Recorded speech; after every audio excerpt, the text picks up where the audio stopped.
Jadi kalau kita baca Daniel S. Tulin yang menulis tentang hal ini, kita akan mendapat pemahaman bahwa sesungguhnya ketika mereka menyebut greedy is good, ketemu dengan istilah tadi, bagaimana Financial Crisis Inquiry Commission mendapat akar masalah dari situasi global dunia disebabkan oleh moral hazard posisinya. Nah, tidak selesai sampai di situ, mereka melakukan apa yang disebut dengan Black Monday, 24 Agustus 2015. Mereka memukul Cina, mereka memukul Rusia. Tapi ini pun yang terpukul sesungguhnya Rusia, bukan yang namanya Cina. Nilai tukar Cina tidak jatuh, yang terjadi adalah justru sekedar berkurangnya cadangan devisa Cina, tetapi surat-surat utang Amerika tetap mereka pegang dengan baik posisinya.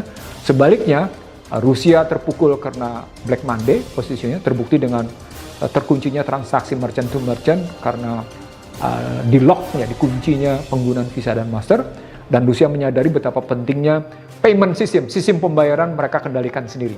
Saya ulang, betapa pentingnya sistem pembayaran mereka kendalikan sendiri. Artinya mereka kendalikan sendiri negara. Jadi tidak boleh yang namanya satu sistem pembayaran diserahkan kepada swasta. Karena sebuah sistem pembayaran diserahkan kepada swasta akan mengakibatkan kedaulatan negara di bidang sistem pembayaran akan bergeser ke swasta. Nanti akan terpengaruh di sini di Indonesia. Bagaimana kita lihat di Indonesia tidak demikian rupa. Tapi Indonesia berani diserahkan kepada pihak ketiga sistem pembayarannya. Nah, teman-teman, kalau kita sudah bicara seperti ini, berarti Cina sudah mengakumulasi kekuatannya bukan hanya pada kekuatan ekonomi. Cina sudah mengakumulasi kekuatan militer, Cina sudah berbasis nuklir maupun tenaga manusia maupun peralatan lain posisinya. Cina sudah mengakumulasi kekuatan perdagangan, Cina sudah mengakumulasi kekuatan keuangan. Yang paling menarik, Cina juga sudah mengakumulasi kekuatan ICT. Dan yang terakhir yang mereka mengakui makin sempitnya kesenjangan teknologi itu dalam teknologi antariksa. Jadi artinya dalam konstruksi kayak gini muncul pertanyaan, Cina ini sesungguhnya sedang bersaing atau sedang berteman dengan Amerika? Kalau begitu ceritanya, maka sebenarnya bagaimana konstruksi berpikirnya dari situasi yang ada? Apakah ini kapitalisme korporasi atau apakah ini kapitalisme negara? Nah, kalau dibilang kapitalisme negara itu berarti BUMN ceritanya.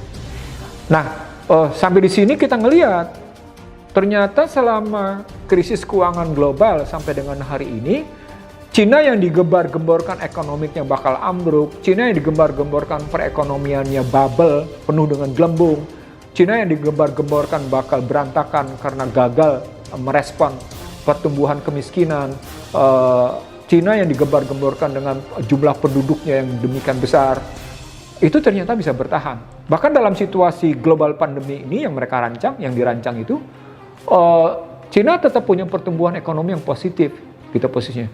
Dan dalam konstruksi vaksin misalnya, walaupun Cina sudah menghasilkan Sinovac dan Sinopharm, Cina tetap berani mengimpor. Nah, ini mengejutkan. Apakah memang Cina sungguh-sungguh tidak mampu membuat vaksin? Atau Cina sesungguhnya sedang mengumumkan kepada dunia, kalau pakai bahasa lain, ini menunjukkan bahwa corporate capitalism yang dibangun di Barat, sesungguhnya bergandeng tangan dengan state capitalism yang ada di Cina.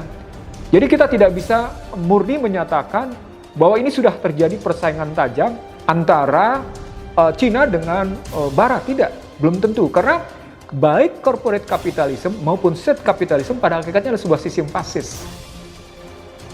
Nah, kalau pada hakikatnya sistem fasis berarti mereka sesungguhnya sedang kerjasama, bukan sedang bersaing.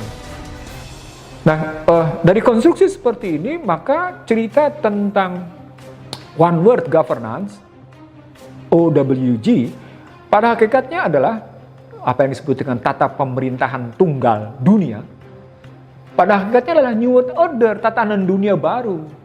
Dan itu tunggal. Jadi ada nanti motifnya adalah bagaimana sesungguhnya dunia diatur oleh satu sistem pemerintahan tunggal yang berbasis di Washington. Maka muncul pertanyaan, Cinanya gimana? Menurut saya Cinanya kerjasama. Cuma bagi-bagi wilayah. Cina di wilayah mana, kemudian Barat di wilayah mana, satu. Yang kedua, bagaimana dengan Rusia? Nah, Rusia ngambil jarak. Bagaimana dengan Iran? Iran ngambil jarak.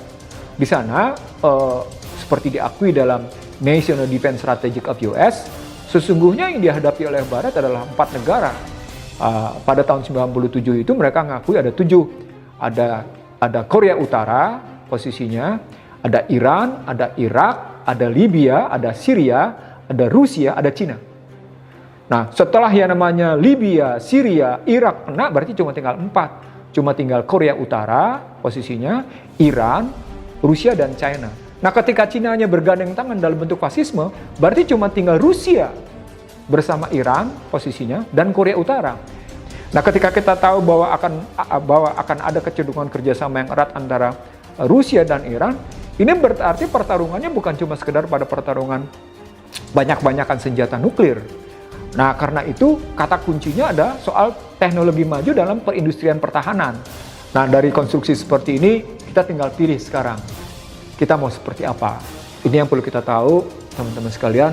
Ini yang perlu kita pahami bahwa situasi ke depan tidak makin mudah.